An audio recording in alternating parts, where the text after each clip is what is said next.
ટીવીમાં બી જોયું, બસ એક વસ્તુ છે, યદા યદા ધર્મસ્ય. જ્યારે જ્યારે ધરતી પર એવા પાપ અનિષ્ટ કે કુકર્મો કે જેકો જેને કારણે કેને કહે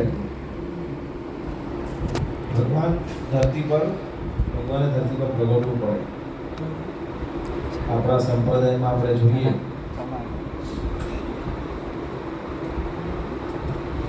ભગવાન સ્વામિનારાયણ આજથી 235-40 વર્ષ પહેલા પોતે ચપૈયા ગામમાં ભક્તિમાન અને ધર્મદેવને ત્યાં અવતરણ ધર્યું.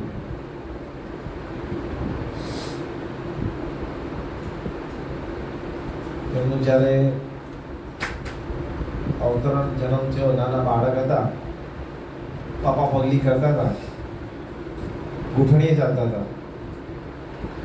એટલે એમના પિતાજી ધર્મદેવ એને વિચાર કર્યો કે પેલા કેવું હતું કે આમ એની આઈક્યુ કેવી રીતના માપવી કે આ છોકરો શું થશે આગળ જઈને.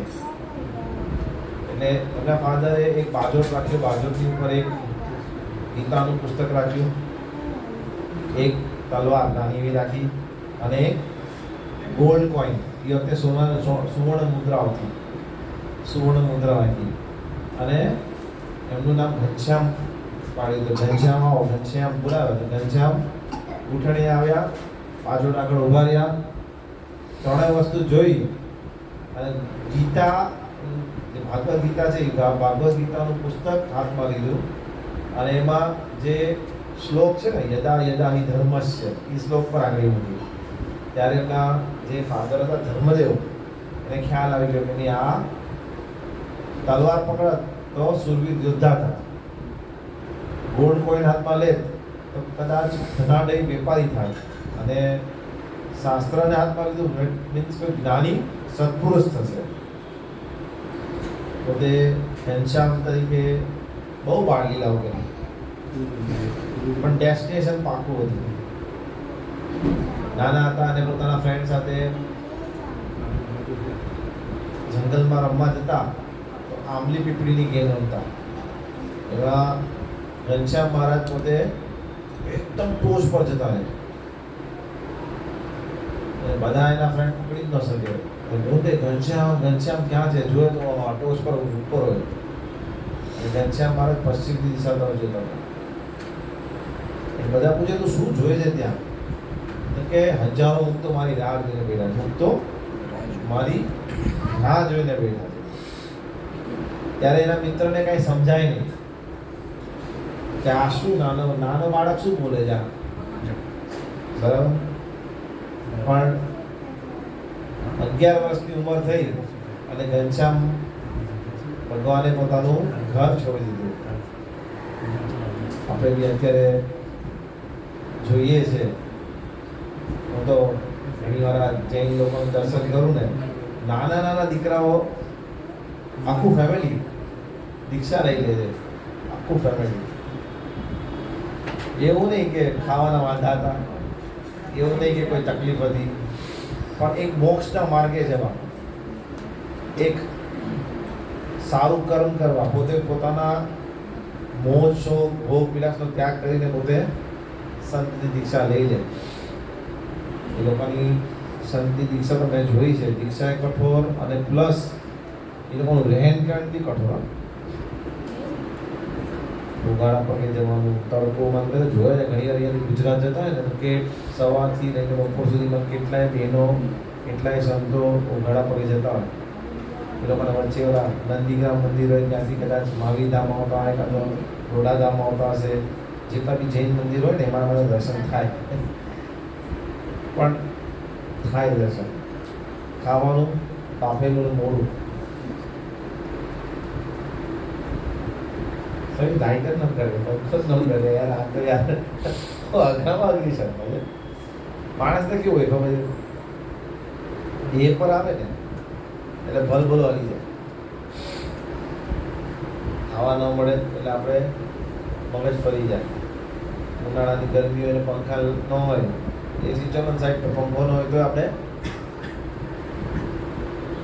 બળબડતા તડકામાં ઉઘાડ પગે ચાલવાનું એ તો ઠીક, ભૂખ લાગી હોય એટલે બાફીને જ ખાવાનું. એની વાત છે, ગુણ લેવા જેવો છે. ભગવાન સ્વામિનારાયણે 11 વર્ષની ઉંમરે ધર્મ ત્યાગ કર્યો. શરીર પર ખાલી કોપી, હાથમાં એક કમંડલ પાણી પીવાનું. પોતે એક પુસ્તક રાખ્યું હતું, જેનામાંથી જેટલું સારું મળે ને લઈ લેવા. પોતે 11 વર્ષની ઉંમરે પોતાના ઘરેથી નીકળ્યા. ફૂલ વરસાદ હતો, સરયુ નદીમાં પૂર આવ્યું હતું અને ભગવાન સ્વામિનારાયણ ઘનશ્યામ સ્વરૂપ તરીકે 11 વર્ષની ઉંમરે પાણીની અંદર જમ્પ લાવી દીધું. બધાને વિચાર થયો કે આ દીકરો ગયો. હવે ભગવાને પોતાના શરીરને તરતો મૂકી દીધું. જ્યારે પૂર ઉતર્યું, સામે કાંઠે ચાલતા નીકળી ગયા. જંગલ, ઝાંખળ, એક આપણે એનું વિડીયો દર્શન જે બનાવ્યું છે જુઓ ને તો આપણને એમ થાય ઉઘાડા શરીરે ભગવાન આખા શરીરને એટલું બધું તપ કરીને સૂકવી દીધેલું ભગવાન સ્વામિનારાયણે કે એમના માતાના રુધિરનો એક વસ્તુ રહેવા નથી. એમના બોડીમાં વાગે ને તો લોકોના બોડીને આપણે બ્લડ નીકળે ને ભગવાન સ્વામિનારાયણે પાણી નીકળે. કેટલું તપસ્યા કરીએ છે. ખાવા મળે તો ઠીક, ન મળે તો ઠીક, પણ 11 વર્ષની ઉંમરથી આખા ભારત દેશનું તીર્થાટન કર્યું. આખા ભારત દેશનું અલગ અલગ જગ્યાએ ગયા. એમાં કેદારનાથ ગયા, બદ્રીનાથ ગયા. કેદારનાથ ને બદ્રીનાથનો રસ્તો એટલો વિકટ પકડ્યો હતો, ફૂલ બરફની અંદર. બરફનું તુફાન આવે, એમાં પડી જતા, એમાં કૂપી જતા, પાછા ઊભા થતા, પાછા ચાલતા. એટલી જગ્યાએ કેટલા પ્રલોભન મળ્યા. એક જગ્યાએ તો એક મોટા રાજા એને જોયા કે આ બાલ યોગી તપસ્વી દેખાય છે, પોતાના રાજ્યમહેલમાં લઈ ગયા. રાજ્યમહેલમાં લઈને એની આગતા સાગતા કરી. એને એવો સંકલ્પ હતો કે આટલો સરસ તપસ્વી છે તો કે મારી બંને દીકરીને એને પરણાવી દઉં અને મારું રાજ્યને સોંપી દઉં. અંતર્યામીને સર્વજ્ઞ. વહેલી સવારે જય સ્વામિનારાયણ. ભલા ભાઈએ પ્રયત્ન કર્યો હતો કે આ બાલયોગી જવાનો છે અહીંયાથી, ફેરો પર પીધી દીધો. ભગવાને સંકલ્પ કરીને બધાને ગાઢ નિદ્રામાં રાખી દીધા.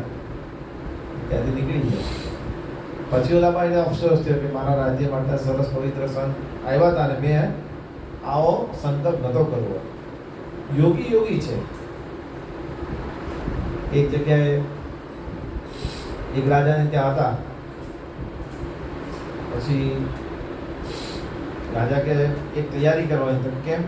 તો કે અહીંયા અમારે એક સાધુ મહાત્મા છે તો કે વર્ષમાં એક જ વાર બહાર આવે, દર્શન આપે છે. શું કહે છે? વર્ષમાં એક જ વાર દર્શન આપે છે. તો કે અમે બધાના દર્શન કરવા જઈએ છીએ. મણી પોતે તો ભગવાન હતા, એને ખબર હતી. એટલે કીધું કે ખરેખર તપ તો કરે છે પણ તપ સાથે પોતાનું માન વધારી લે છે. આપણે શું કરીએ? આપણને કોઈ આજ્ઞા થઈ હોય કે આપણે આટલું તપ કરવાનું છે, આટલી માળા ફેરવવાની છે. હા, સ્વામીજી કે ને પ્રથમ 16-18 વર્ષના વચ્ચે ભગવાન સ્વામી લખી ગયા છે. આંખે કરીને યોગ્ય જોવાનું, કાને કરીને યોગ્ય સાંભળવાનું, જીભે કરીને યોગ્ય બોલવાનું, જીભે કરીને યોગ્ય જમવાનું, યોગ્ય વાણીનો ઉચ્ચાર કરવાનો. બરાબર છે? હવે તમે એ માર્ગે ચાલતા હો, સારી વસ્તુ છે. પણ તમારે સાથે ના મૂકતો એ લોકો ફેલ થતા હોય અને તમે એનું જો, એ તમારું માન કહેવાય. માન એવી વસ્તુ છે. ભગવાન સ્વામિનારાયણે કીધું નીલકંઠ તરીકે હતા કે એ સંત તપસ્યા સારી કરે છે પણ એને એ તપસ્યાનું બહુ માન છે. અને એ માન કેમ વધે છે? એ વર્ષે એકવાર બહાર આવે છે અને તમે ફૂલ તોર અને હાર એને ચડાવો છો ને, એ ફૂલ તોર હારથી એ વધારે ફૂલી ગયો છે. રાજા કે શું કરશું કે આ વખતે એ જ્યારે બહાર આવે ને, આપણે આખું ગામ જશું પણ કોઈને દેખાય એવું ન જોઈએ, બધા ઝાડ પાછળ છુપાઈ જજો. તો શું થશે? આપણે દર્શન તો કરીએ, જો ખરેખર તપસ્વી હશે ને તો એના પેટનું પાણી નહીં હલે, એની મુખની રેખા હલશે નહીં. તપસ્વી કોને કહેવાય? સુખ દુઃખ, હાથીએ બેસાડો, ગધેડે બેસાડો, મર્સિડીઝ કારમાં બેસાડો, છપ્પન ભોગ આપો કે સૂકો રોટલો આપો કે બાફેલું આપો, એની સમસ્થિતિ કહેવાય. સાધુની સ્થિતિ સમસ્થિતિ કહેવાય. એને કોઈ વસ્તુમાં એવું ન હોય, હરકસોક ન થાય. જો મિલા ભગવાન કી ઈચ્છા છે. મહારાજે માન્યું, બધા સુખાઈ જાય. ઓલા મહાત્મા તપસ્વી કંઈક શિવરાત્રિનો દિવસ હશે કે કોઈ દિવસ હશે ત્યારે બહાર આવ્યા. અંદર એના હતું જ બહાર જાઉં છું, કેટલા જણ મારી આગતા સોંપતા કરશે, કેટલા જણ મને હાર પહેરાવશે, કારણ કે હું વર્ષ સુધી તપસ્યા કરું છું, વર્ષ સુધી બહાર નથી આવતું. એટલે બધાને કેટલું બધું મારી માટે બહાર આવ્યો, કોઈ દેખાય જ નહીં, કોઈ નહીં આવે. એટલો દુઃખી થઈ ગયો, એટલો દુઃખી થઈ ગયો, કોઈ નહીં આવે. પાછો ગુફામાં ગયો અને ગુફામાં ગઈને 80 સેકન્ડ એને એટેક આવ્યો અને એક્સપાયર થઈ ગયો. પછી રાજાને બધા પહોંચ્યા ગુફામાં, ત્યાં તો પછી ભગવાન સ્વામિનારાયણે કીધું કે આ ખરેખર તપસ્યા તો કરતો હતો, પણ તપસ્યા એને માન એટલું હતું અને તમે જે માન આપતા હતા એ માનનું જ પોષણ કર્યા કરતો હતો. જ્યાં એના માનનું પોષણનું તૂટ્યું એ સહન ન કરી શકે. સાધના કેવી હોવી જોઈએ? ભગવાન સ્વામિનારાયણ દર્શન કરાવે છે. ફરી દરેક સ્થિતિમાં સંભવ રહે તમને. સુખ દુઃખ હરક શોક ગમે એવી પરિસ્થિતિ હોય, અને સ્વામીજી ભગવાન સ્વામિનારાયણ એ જ આપણને બધાને શીખવાડવું પડશે કે તમારા લાઈફમાં ગમે એવા પ્રસંગ બને, પ્રસંગ તો બનવાના જ છે. કોઈ એમ કે ભાઈ હું ભગવાનનું આટલું બધું ભજન કરું છું, મારા લાઈફમાં પ્રસંગ ન હોય, એ વાતમાં માલ નથી. તમે ભગવાનનું બળ લો, ભગવાનના માથે પડીને જીવો, તો તમે પ્રસંગને બાયપાસ કરી શકો તમારા લાઈફમાંથી. પ્રસંગ આવશે ને એ વાતમાં તો માલ જ નથી. ભગવાન કે ને કે જીવન ઉઠવું બેસવું છે, ક્યારેક અપ્સ અને ક્યારેક ડાઉન. ઉપર જાય ત્યારે આપણે રાજી થતા હોય, જ્યારે નીચે જાય ને અત્યારે કેવું છે, જ્યાં જોયું ત્યાં તમે ન્યૂઝમાં વાંચો, રોજના 2 ન્યૂઝ તો વંચાય છે. MBBS ડૉક્ટરે સુસાઇડ કર્યું, આખા ફેમિલીએ સુસાઇડ કર્યું. વાય? શા માટે? વાંચો, હું તો કેટલું વાંચવાનું મગજ અપસેટ થઈ જાય. મને કે મહામૂલ્ય તમને મનુષ્ય જન્મ મળ્યો, 84 લાખ યોનિમાંથી પસાર થાવ પછી તમને મનુષ્ય જન્મ મળે. કેટલા? 84 લાખ યોનિમાંથી પસાર થવા પછી. એમાં 25 લાખ અંડજ, અંડામાંથી આવનારી, 25 લાખ ઉદ્ભીજ, 25 લાખ ઓટોમેટિક થનારી, એવી ને જાત જાતની 25 લાખમાં મનુષ્ય જન્મમાં કિસ્કોરી ને વાંદરાની બધા આવી ગયા. એવા 84 લાખ યોનમાંથી પસાર થઈને તમને મનુષ્ય જન્મ મળે. અને મનુષ્ય જન્મમાં બાપુ, ઓ બાપુ, શું થયું?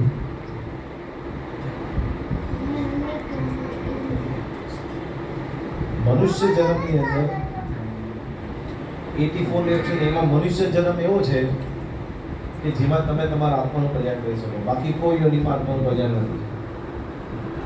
આ એક જ મનુષ્ય જન્મ એવો છે કે જેમાં તમે તમારા આત્માનું કલ્યાણ કરી શકો છો, જેમાં ખરેખર એવા સંતનો યોગ થઈ જાય, પ્રગટ સંતનો યોગ થઈ જાય તો છેલ્લો જન્મ બી કરી નાખે તમારો. બાકી તો શું કરે છે બધા? 25 વર્ષ કેવી લાઈફ હોય 25 વર્ષની? હે? કોલેજ ને સ્કૂલ ને ખબર જ ન પડે, બાળક બુદ્ધિથી ચાલતી 25 વર્ષની છે. પછીના 25 વર્ષમાં કંઈક સ્ટડી થાય, ભણે એટલે બોરીવલી વિરાટ ચચકે તું વિરાટ. હે? 50 વર્ષ થાય ને, આ 60 વર્ષ થાય એટલે છોકરા મોટા થઈ ગયા. હે? પછી શું કરે? પછી જે ભેગું કર્યું હોય ને, આપણી ભરણ મળી છે છોકરો કે બેટા આપ, એને હવે આખી જિંદગી બિચારા પીસાઈને ભેગી કરી છે, બરાબર છે, પણ જીવનનો મોક્ષ શું પછી છે? પણ એને પૂછે કે તારા આત્મા માટે શું જીવ્યો ભાઈ? ભાઈ ટાઈમ જ ક્યાં પડ્યો છે? 25 વર્ષ સુધી કભી ઇસ ડાલ पे कभी उस डाल पे વાંદરા જેવું લાઈફ, બાકીના 25 વર્ષ જેવું ગધેડા જેવું લાઈફ વિરાટ ચતુર્થ, અને બાકીના 25 વર્ષ ડોગ જેવું લાઈફ. ટાઈમ જ નથી પડ્યો હવે મને મારા આત્માનું કરવા માટે. ભગવાન કે સારું બેટા, મેં તો તને ધરતી પર તારા આત્માને સુખી કરવા મોકલ્યો હતો. આ એક મનુષ્ય જન્મ એવો હતો કે જેમાં તું તારા આત્માને સુખી કરી શકે, બાકી બીજી કોઈ યોનિમાં કોઈને કલ્યાણનો માર્ગ આપ્યો નથી. ઇવન દેવતાઓ એમને બી પોતાના દેવતા આપણે એમ માને ને કે અરે યાર આપણે તો કેવા દુઃખી યાર, આ ધરતીમાં કેવું, પણ આપણી ઉપર જે સ્વર્ગલોક હોય ને ત્યાંની બધી ફેસિલિટી, અમેરિકામાં તો અમેરિકાની ફેસિલિટી હોય ને ત્યાંની ફેસિલિટી, પણ ત્યાં બી આ લોચા આપશે તો હોય જ. પવન દેવ ગુસ્સે થઈ જાય, ચંદ્રદેવને મન દુઃખ થઈ જાય, થાય. તમે જેટલો પુણ્ય કરો, પુણ્યના ફળ સ્વરૂપે તમારું કેવું કર્મ છે એ પ્રમાણે તમને ગતિ મળે. તમે ઇન્દ્ર બી બની શકો છો, સૂર્ય બી બની શકો છો, વરુણ બી બની શકો છો, પણ જ્યાં સુધી પુણ્ય હોય ત્યાં સુધી. પુણ્ય ખતમ થાય એટલે પાછા ધરતી પર આવો, ફરી ચક્રાઓ ચાલુ તમારા છે રીતિની દિશા. એ લોકોને બી પોતાના આત્માને કલ્યાણ કરવું હોય, છેલ્લો જન્મ કરવો હોય તો ધરતી પર આવવું પડે. આ આપણું ધરતી એટલે મૃત્યુલોક કહેવાય, કારણ કે આ ધરતી એવી છે કે આ ધરતી પર એવા અવતાર પુરુષોએ પોતાનો જન્મ ગ્રહણ કર્યા છે, અને એમાં આપણે બધા ગુજરાતી તો બહુ નસીબદાર. જેટલા બી મોટા મોટા અવતારો સંતો આવ્યા છે ને, શંકર ભગવાન કહો, બુદ્ધ ભગવાન કહો, મહાવીર ભગવાન કહો, બધાએ, ભગવાન સ્વામિનારાયણ, બધાએ પોતાની કર્મભૂમિને, કૃષ્ણ ભગવાનને કહો, રામ ભગવાનને, બધાએ કર્મભૂમિ કોને બનાવી? ગુજરાત. શું કીધું? કોને બનાવી? ગુજરાત. કારણ કે ગુજરાત એક એવી જગ્યા છે, ગુજરાતી આપણે બધા, જય સ્વામિનારાયણ, પછી જૈન હોય કે પછી મારવાડી હોય, વૈષ્ણવ હોય, જે હોય, ભગવાન ગુજરાતમાં આવીને કાર્ય કર્યું છે, અને ગુજરાતમાં આવીને ભગવાને કે આત્માના ઉત્થાનનું પ્રવૃત્તિ ચાલુ કરી છે. એને પીપલ ચોકલેટ આપી દો એટલે વિચારો શાંત થઈ જાય.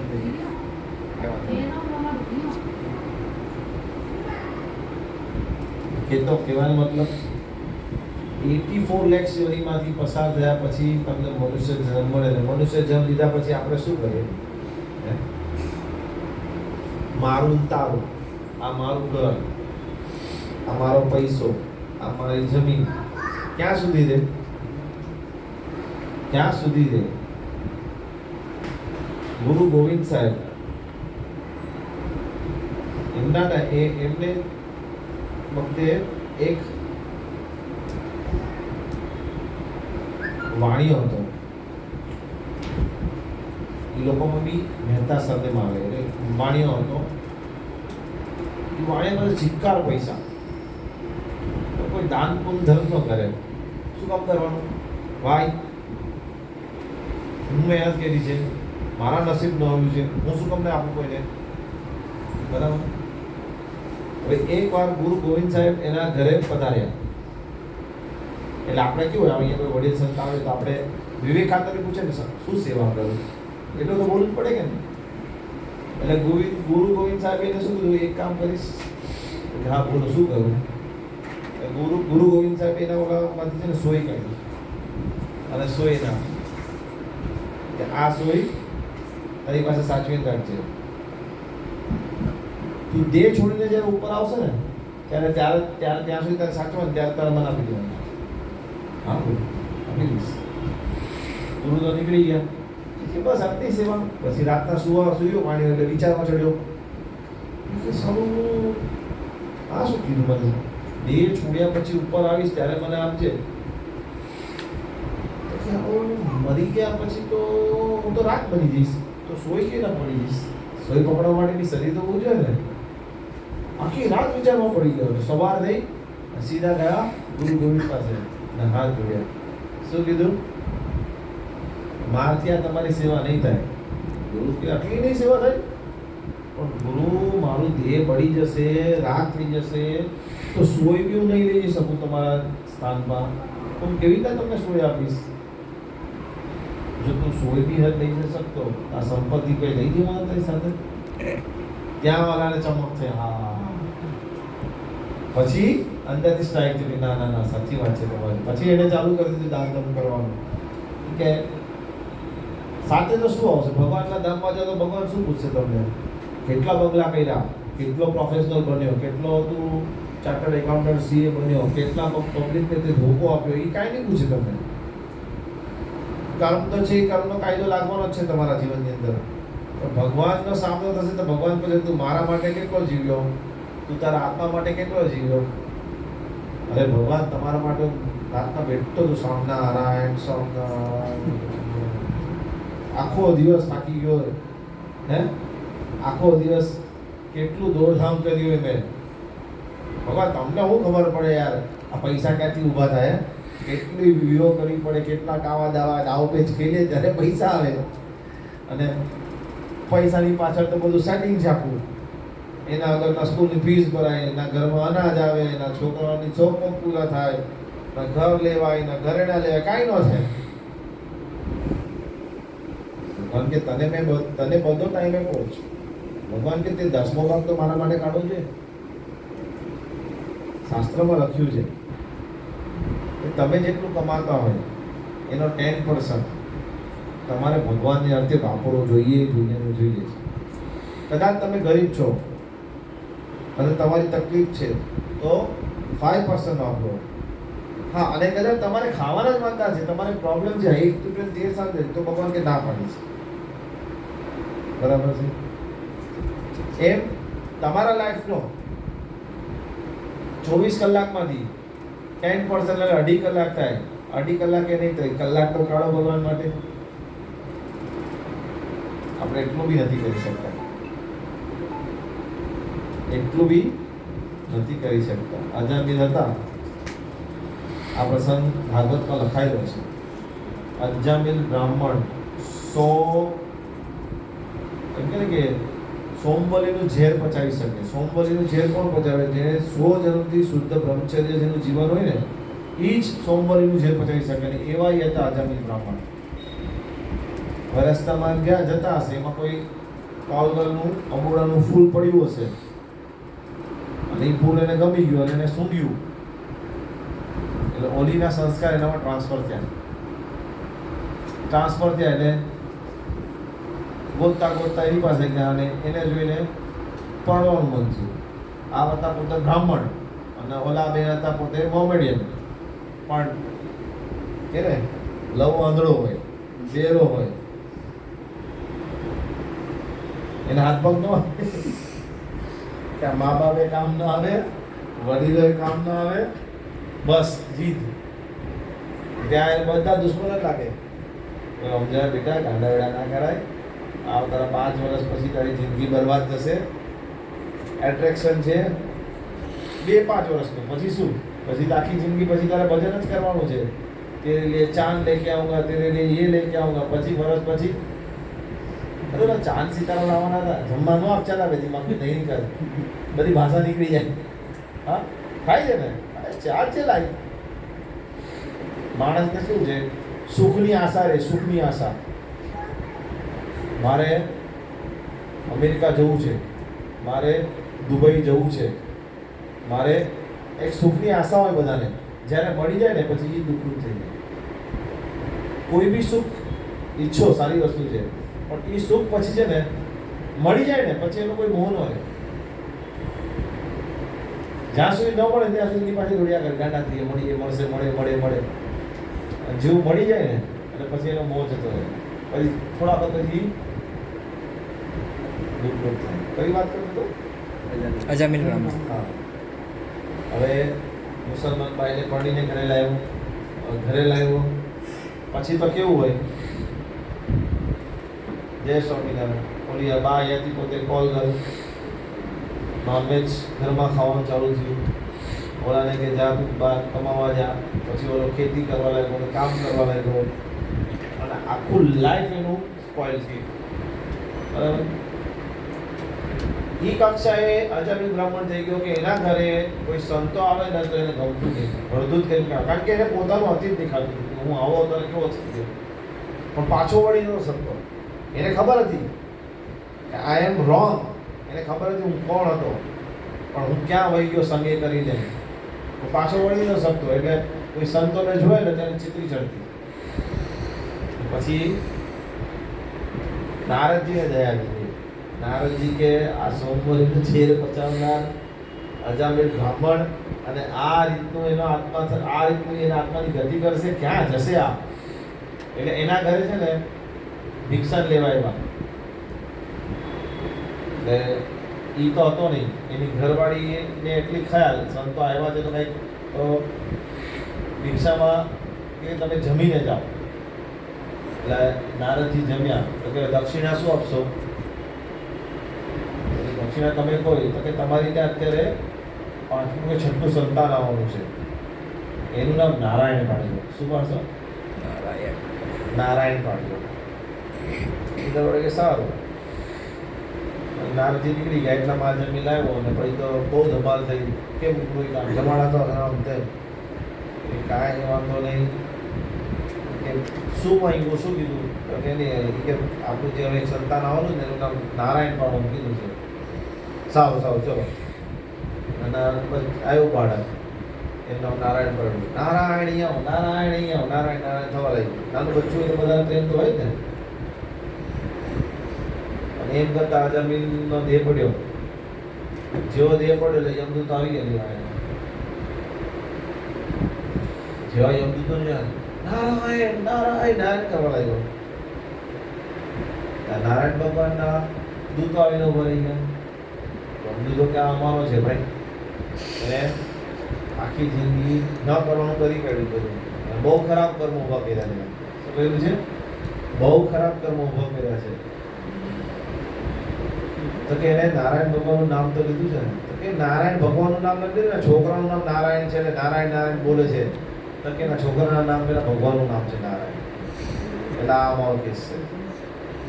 અને પછી યમદૂતોને જતા કરે છે. ત્યારે અજામિલ રડે છે. મેં મારી જિંદગી બગાડ નાખી. મને હવે જો તમે ધરતી પર પાછો મોકલો, ફરી હું એવું સરસનો જીવન જીવવા માંગુ છું. અને ફરી પછી એને ભગવાન એક ચાન્સ આપે છે. અને ફરી ધરતી પર આવીને ફરી સરસ જીવન જીવવા લાગે છે. એક ખાલી નારાયણ નામ બોલ્યું એમાં આત્માનું. બાકી કર્મનો કાયદો છોડે કોઈને? કર્મનો કાયદો કોઈને ન છોડે. પણ ભગવાન અને ભગવાનના એવા પવિત્ર સંત એ ધારે ને ગમે એવો સપસ માણસ હોય, ગમે એવો ખરાબ માણસ હોય ને એને 1 સેકન્ડના લાખના ભાગમાં ભગવાનનું તનુ પ્રાપ્ત કરતા કે ભગવાનમય કરતા એને વાર ન લાગે. કાયદો શું કહે છે કે એની આજ્ઞામાં રહેવું પડે. કાયદો શું કહે છે? એના ગમતા પ્રમાણે એની આજ્ઞામાં રહેવું પડે. એક રાજ્યની અંદર હું તમને 2 પ્રસંગ કહીશ કે મારી સેવા પૂરી કરું. એક રાજ્યની અંદર એક રાજાએ ટેક્સ નાખ્યો. શું ટેક્સ? ટેક્સ એટલે કેવી નાખે? એને એના બધાએ કાન બંબેણી કરી. એ કે આ ખબર કે બ્રાહ્મણો આમ ટોપ સૌથી ટોપ ક્લાસ બ્રાહ્મણ કહેવાય. અને કે આ લોકો બધી જગ્યાએ દક્ષિણા ઉપરાંત દાદાગીરી મારે અને પોતાની બધી જગ્યાએ. તો એ અમુક જણે રાજાને કાનમાં સેટ કરી દીધું કે ભાઈ તમે રોજ એક બ્રાહ્મણને મારીને જમશો ને તો તમારી આયુ વધશે અને તમારું રાજ્ય દિન પ્રતિદિન ઠંડે પામશે. ઓલર બનાવી ગયું. એટલે એને હુકુમ બહાર પાડ્યો કે રાજ્યમાંથી રોજ એક બ્રાહ્મણને મારવાનો, બળી ચલાવવાનો અને મને જમવામાં આપવાનો. હવે આવી રીતના તો ગામમાં ધમાલ થઈ ગઈ. કેટલાય બ્રાહ્મણો કપાઈ ગયા હશે. આવી રીતના કેટલાય દરેક ઘરમાંથી એક વારો આવે. હવે એક ઘરની અંદર એક નાનો છોકરો જ હતો, બુઢા મા બાપ હતા, એટલે કે બુઢા મા બાપ તમે ન લઈએ, અમારે તો યંગ તાજુ, તો દીકરાને પકડવા દોડ્યા. દીકરો કે ભારે થોડી મરવાનું હોય કે આ ઉંમર છે મારી, મેં તો ભાગ્યો, સિપાહીની પાછળ ભાગ્યા, ભાગતા જંગલમાં પહોંચી ગયા. એટલે ઓલો દીકરો હાફતા ગુફામાં ઘૂસી ગયો. ગુફામાં જોયું ને એક સિદ્ધેશ્વર પોતે ધ્યાનમાં બેઠા હતા. એટલે આનો અવાજ છે ને સિદ્ધેશ્વરની આંખ ખુલી. બોલ બાલક અહીંયા કેમ આવ્યો છે? તો કે તમે આ શું કરો છો? હું ધ્યાન ધરું છું. તો કે આ બધું હંબક છે. છોકરાએ કીધું કે કેમ આવું કે છે? તો કે આ રાજા કેવો છે રાજા? કે તમે કીધું બ્રહ્મ હત્યાનું પાપ કેવું કહેવાય? આ રોજ એક બ્રાહ્મણને મારીને જમે છે અને એના લાઈફમાં કઈ પ્રોબ્લેમ જ નથી થતો. કાંઈક તો થવું જોઈએ ને. બિંદાસ જીવે છે ને આજે મારો વારો છે, હું તમારી કુટીરમાં આવી ગયો છું. તો કે ભગવાનને ચશ્મા છે શું છે? હવે દેખાતું નથી આ કેટલું પાપ કરે છે. એટલે મહાત્માએ કીધું આંખ બંધ કર. એટલે આંખ બંધ કરી. આંખ બંધ કરીને તેને આંખ દેખાયો, એ હિમાલય જેવો પર્વત દેખાયો. અને હિમાલય જેટલા પર્વત આખો દેખાયો અને એમાં એક ટપકા જેટલું સળગતું હતું એટલું દેખાયું. પછી કે આખો શું જોયું તે? કે હિમાલય જેવો પર્વત જોયો અને એમાં એક ટપકા જેટલું કંઈક સળગતું હતું. કે આ હિમાલય જેટલું પુણ્ય છે એ રાજાનું, અને આટલા બ્રાહ્મણોને માર્યા ને તો આટલું સળગ્યું છે. બોલો તો કે આ કેટલા બ્રાહ્મણને ખાઈ જશે? તો કે એનું પુણ્ય ખતમ થાય જાય ને, પવિત્ર સિદ્ધસંતનું અપમાન કરી નાખે ને તો એના દ્રોહના ફળ સ્વરૂપે પુણ્ય ઝીરો થઈ જાય. છોકરો હોશિયાર હતો, બ્રાહ્મણ, કે મારે સિદ્ધસંત ક્યાં ગોતવા જવાનું? બહાર આવ્યો, સિપાહીઓ તમારે જો મારી જગ્યાએ બીજાના પૂછું ચાલે તો કે વ્યવસ્થિત હટ્ટો તો યમ સાધુ છે મસ્ત જોઈએ. અંદર ગયા તો ધ્યાન કર્યા કરે, એ ઉઠો, સાધુ ધ્યાનમાંથી ઉઠ્યા ને ઉઠો, અમારે રાજા ભોગ ધરાણા છે. તો એ સંતો ઉઠ્યા એટલે એક સિપાહીએ લાત મારી, હોટ. એટલે મહાત્મા કે બળ્યો તારો રાજા અને બળ્યું તમારું રાજ્ય. જ્યાં એ સંતના શબ્દ નીકળ્યા બોલો રાજા જ્યાં બેઠો ત્યાંથી પડ્યો, તલવાર ને વાગી ત્યાં મરી ગયો. કેટલી સેકન્ડ લાગી? હિમાલય જેટલું પુણ્ય હતું, આટલા બ્રાહ્મણો માર્યા પછી બી આટલું સળગ્યું હતું. પણ એક પવિત્ર ભગવાનના એવા ભગવદીય સંતનું એને દ્રોહ કરી નાખ્યો એના માણસોએ, એના પાપના ફળ સ્વરૂપે હિમાલય જેટલું પુણ્ય એક સેકન્ડમાં ખલાસ થઈ ગયું. જય સ્વામિનારાયણ. એક જ સેકન્ડમાં ભગવાન સ્વામિનારાયણ વખતમાં ભગવાન સ્વામિનારાયણે ગુણાત્મનાથ સ્વામીને દીક્ષા આપતા હતા. ડભાણમાં યજ્ઞ મોટો રાખ્યો હતો અને બ્રાહ્મણોની 84 અને ગામથી ભક્તો બધા આવ્યા હતા. ભગવાન સ્વામિનારાયણ કીધું, દરેકને કીધું જે લોકો આમાં સેવા કરશે, અનાજ દળવાની, અનાજ તો બહુ હતું, જુવાર ઘઉં, પણ આટલા બધા જણને જમાડવા ભગવાન સ્વામિનારાયણના વખતમાં 20 લાખનો સમાજ હતો. જો સમય રાખ્યો હોય તો મારા હિસાબે 2, 5, 10 લાખ તો એમ આવી જતા હશે. પકડો ને, દૂરના ન આવે પણ 2, 5 લાખનું જમવાનું બનાવવા એટલે કેટલું અનાજ જોઈએ? બરાબર, અનાજ હતું બધું, દળાવવું તો પડે ને. ભગવાન સ્વામિનારાયણે કીધું જે લોકો આ 5 કિલો ને 10 કિલો અનાજ તમને સેવકો આપી જશે, જે દળશે એનું કલ્યાણ. આ શબ્દ ભગવાન સ્વામિનારાયણ. હવે એક ગણિકા એટલે કોલગર નાચવાનું એ બધું, એની ત્યાં કોઈ ઘરાક ન આવ્યું. એટલે એ વિચારવા પડી ગઈ કે મારી ત્યાં કોઈ ઘરાક કેવા છે? બાકી તો બધા લાડ ટૂંકાવ તો અહીંયા આવતા હોય, અત્યારે કોઈ દેખાતું કેમ નથી? એટલે એની દાસીએ કીધું કે અહીંયા કોઈ ભગવાન સ્વામિનારાયણ આવ્યું છે અને એની સભામાં બધા જાય છે, એટલે અહીંયા કોઈ એવો ફરક છે નહીં. તો કે એવા તો કયા મોટા ભગવાન સ્વામી, હું તો જોઉં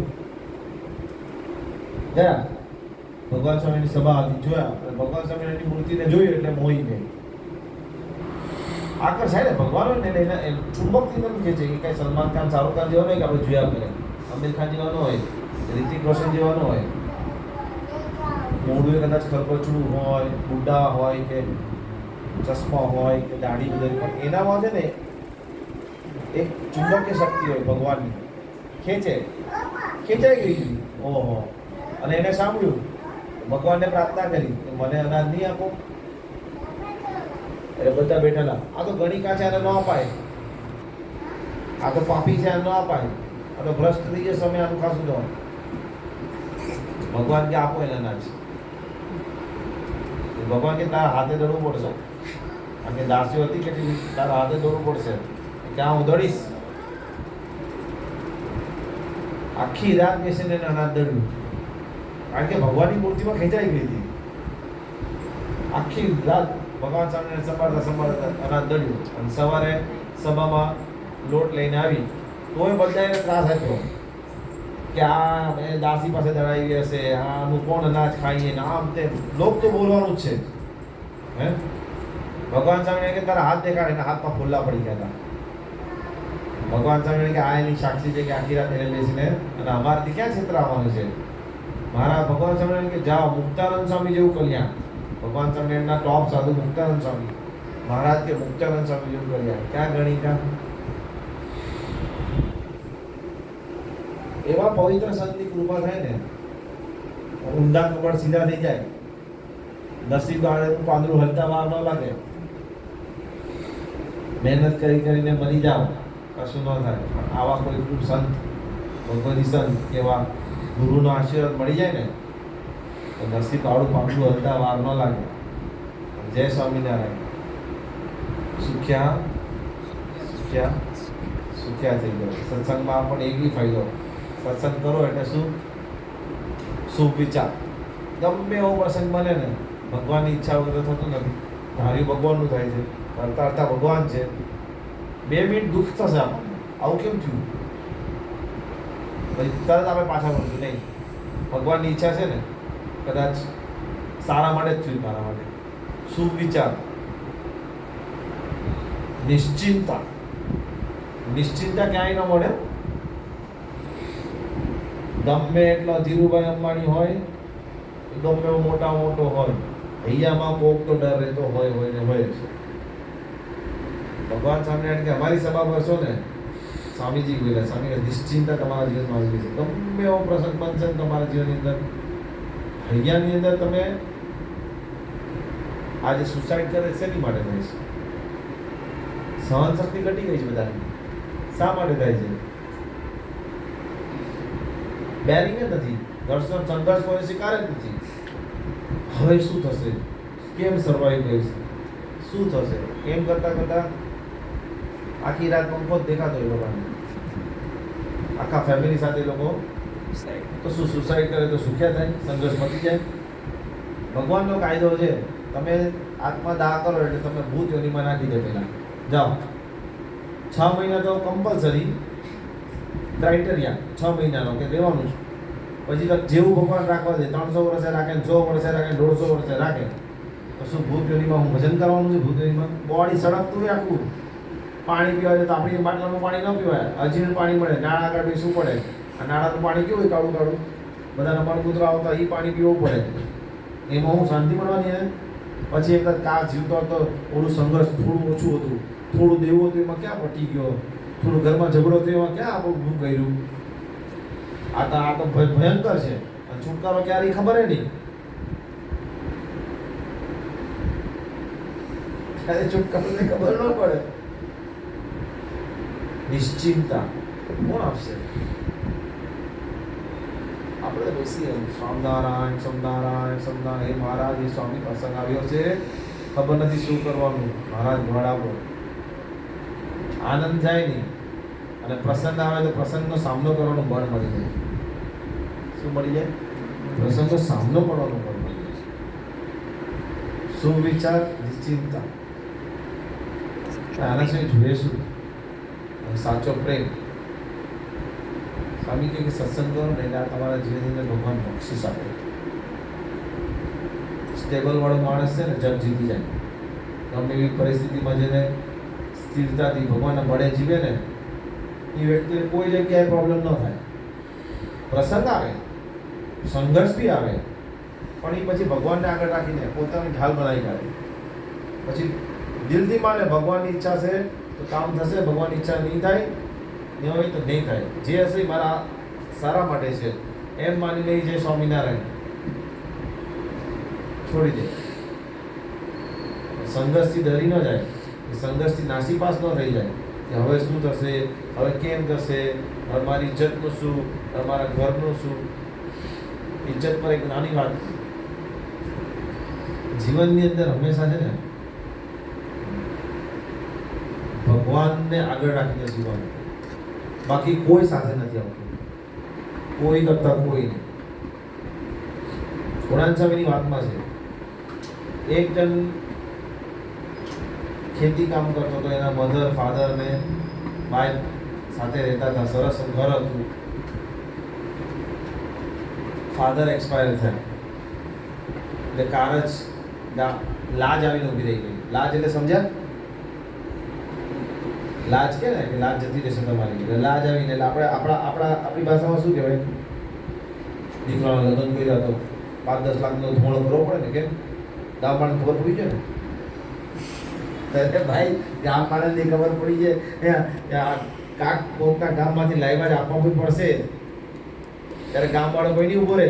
એટલું થયું, ઓહો તાળીઓ વગાડશે, બહુ ધુમાડો કર્યો, લે ભૂગો.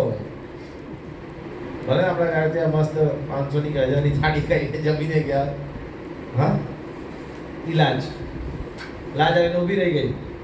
તારા બાપાનું કારજ કર. કારજ એટલે આખું ગામ ધુમાડો કરવાનો. ગામ બિચારો ગરીબ માણસ, ગામ ધુમાડો કરવા મળે તો પછી વિચાર્યું કે ના તો ખેતર વેચ્યું, એના પૈસાથી આખા ગામ ધુમાડો કર્યો, લાજ રહી. 6 મહિના થયા, એની માં એક્સપાયર થઈ ગઈ. ફરી લાજ આવીને ઊભી રહી ગઈ કે તારી માનું કારજ કર ને તો હું ચાલી. પછી શું કર્યું કે બળદ ભેંસ વેચી કાઢ્યા, ઘર ગીરવે મૂકી દે એટલે કાઢી નાખ્યું. એના જે ગીરવે મૂકી એના જે પૈસા આવ્યા એમાંથી એની મધરનું કારજ કર્યું, લાજ જતી રહી. 6 મહિના ત્યાં એની ઘરવાળી ગઈ, હવે પૈસા હતા જ એની પાસે, આવે લાજ ગઈ. હવે ક્યાંથી લાવે? પણ ફર્સ્ટ ટાઈમ જ લાજ આવીને ઊભી રહી હતી ત્યારે પોતે સ્ટેબલ થઈ ગયો હતો નહીં. વિવેકથી મારા પગ જેટલા ચાદર જેટલી છે એટલો જ પગ લાંબા કરવા છે, એથી 12 પગ નથી કરવા મારે. આ સંસાર છે. આવું થઈ ગયું, ઓહો બહુ દુઃખ થયું, અંદરથી રાજી થતા આવું થઈ ગયું. એમ નહીં કે તને તકલીફ છે હું આપી દઉં પૈસા, કઈ કોઈ નહીં બોલે. પૈસા આપી દઉં કોઈ નહીં બોલે. અને જો ક્યાંય ખબર પડી ગઈ કે આની બહુ તકલીફ છે તો કદાચ તમે એકવાર પૈસા આપશો, પછી ખબર છે કયા ખાતા છે, અને બીજી વાર તમે સામે આવશો તો એ રસ્તો ફેરવી જશે કે યાર આ પાછો પૈસા જ માંગવાનો છે. અને હકીકત છે, દરેકની પરિસ્થિતિ છે. તો શા માટે પહેલેથી વિવેકથી યોગ્ય સમજણથી નહીં જીવવાનું? મારું ફેમિલી છે, મારે એને સાચવવાનું છે, મારે વિવેકમાં રહેવાનું છે. આડેધડ નથી જીવવાનું. આડેધડથી જીવે છે પછી પંખા જ દેખાય બધાને, છેવટે પંખો જ મળે ને, બીજું શું મળે? જેટલાય સુસાઇડ થાય છે એનું વધી ગયું છે, આર્થિક તંગીમાં આવી ગયા છે.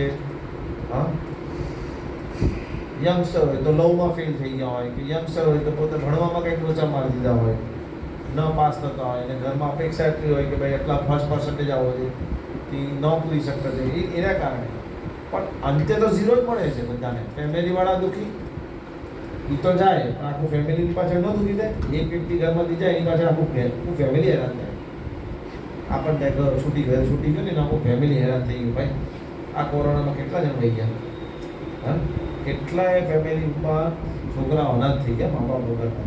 સ્વામી એ લોકોની હાલત જોવા જતો બહુ હવામાં ઉડીએ ને તો એકવાર છે ને ઓર્થોપેડિક હોસ્પિટલમાં જતા રહેવાનું, ટીબીની હોસ્પિટલમાં જતા રહેવાનું, કેન્સરની હોસ્પિટલમાં એક રાઉન્ડ મારી આવવાનો. પછી આપણને ખબર પડે જય સ્વામિનારાયણ ભગવાને મને બહુ સારી પરિસ્થિતિમાં રાખ્યો છે. કદાચ આપણે ઉલટતા હોઈએ ને તો મારી પાસે આ નથી, મારી પાસે આ નથી, મારી પાસે આ નથી, તો બધી હોસ્પિટલમાં એક રાઉન્ડ મારી આવવાનો. સામે બધું નીકળી નીચે આવી જશો. Oh I am the most happiest person. ભગવાને મને બહુ ફાઇન રાખ્યો. ભાઈ બીજાને તમે ડમ આ બેરાની હોસ્પિટલ જાઓ, લાખો છોકરા ભેગા પડે. આંધળાની હોસ્પિટલમાં લાખો આંધળા જ પડતા હોય. મૂંગાની હોસ્પિટલમાં મૂંગા જ દેખાતા હોય, લંગડાની હોસ્પિટલમાં લંગડા જ દેખાતા હોય. તમને આટલા બધા આ ભાઈ તું જિંદગીમાં ગયો નથી ને એટલે તને આટલા બધા દેખાય છે. તું જિંદગીમાં હોસ્પિટલમાં ગયો નથી એટલે તું સારો છે એ તને ખબર નથી કે આવું બી દુઃખ છે. અને ભગવાને તને સરસ હાથ પગ નાક કાન મોઢું આપ્યું છે. તો આપણી ફરજ છે સવાર કે સાંજ ગમે ત્યારે 10-10 મિનિટ ભગવાનનું ભજન કરીને થેન્ક્સ કહેવું છે કે થેન્ક યુ પ્રભુ આ લાઈફ માટે. સજાન સહી મહારાજ.